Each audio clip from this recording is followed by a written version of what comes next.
Hello Abiy Ahmed Ali. Yennaataachin hagar jettee kan faarsitu siyaasni warra kee amma sittin furree akkam sitti jira. Minilikuu wayyaa siin jette amaarri siidaa warra keenyaa kan maasaraa keessaa kan wal cinaa raftan ikiraanaa bulchuu bakka wal jijjiira. Ikiraanaa bulchuu bakka wal jijjiira. Bara dhufaa darbaa manni hin gubanne midhaan illee akkasi daa'iman gudeenne mootummooleen darban maqaa jijjiiramaan tortoraa amaaraa kan harreerra hin jirre garbicha dhiidiimaa maasaraatti ol ergan garbicha dhiidiimaa maasaraatti ol ergan. Dukkana uffattee akkuma ol ufteen kaayyoo kaakayyuu kee galmaan ga'uuf jecha hattuu farda siidaa dabaleef siidaa haaromsite mul'ata zeerootiin inni dammar jettee sooshaal miidiyaa bazaman gaazexaa inni dammar jettee barruu maxxansite inni dammar jettee barruu maxxansite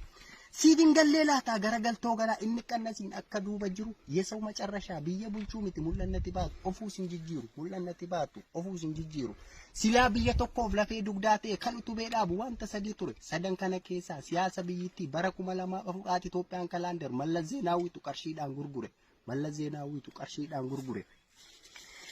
Warra soddaa kee sadiimoo afur bultee Itiyoophiyyaa Eertiraa kan tasa yaadamne walittan araarsee piismaan ofiin jettee harka addunyaarraa noobeelii fudhatte badhaasannaan fuute galchiifsi barbaadu maal hin gubatte maal atoon gubatte badhaasannaan fuute galchiifsi barbaadu maal atoon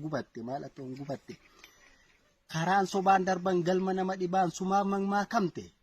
mangmaakamte Ijibbaata du'aa viizaa uguramte ijibbaata du'aa cittoorratti fantoo ba'aarratti matoo ijibbaata du'aa viizaa uguramte waraanatti qabdus xabbaqaa poolisii humnaddaaf koomaandoo raayyaa fi agaazee tokko mileen qabu waboon abbaan biyyaa qalee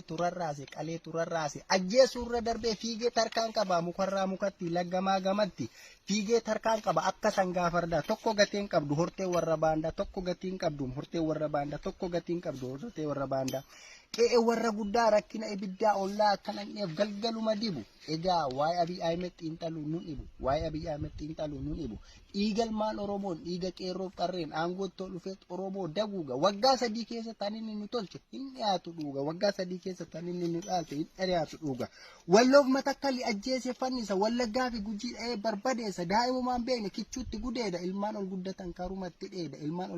karumatti dheeda egaa maal jennaree garba baarsa fedhaa kun kennaa garbaati qoree warra dhumee lafee warra dhumee qoree sitti ta'ee morga isaa waraanu Itoophiyaa jigde walitti suphinee sichi biyya goonaa hin yaadu garaan hin ta'u baraanu dhiigni dhangala'ee gibee sitti ta'ee gudar sitti ta'ee liqimsee isaa nyaatu bul'annati baattee biyyan bulchaa baantu jazbaa ofiifuu siin taatu. Egaa kam taataree hudhee gassi darbu waboon abbaan biyyaa hudhee gassi darbu biyya baasaa keessaa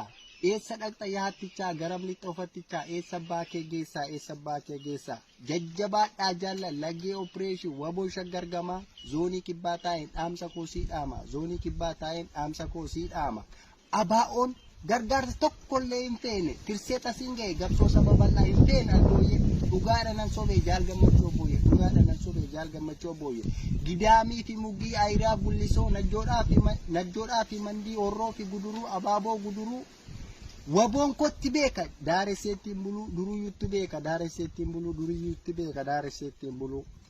tirsineetas geenye maan jedhu faarroo mee maal jettaree jecha makeetii gulantaalee qabsoo bosonaa baadiyaa magaalaa kun jecha mamarroo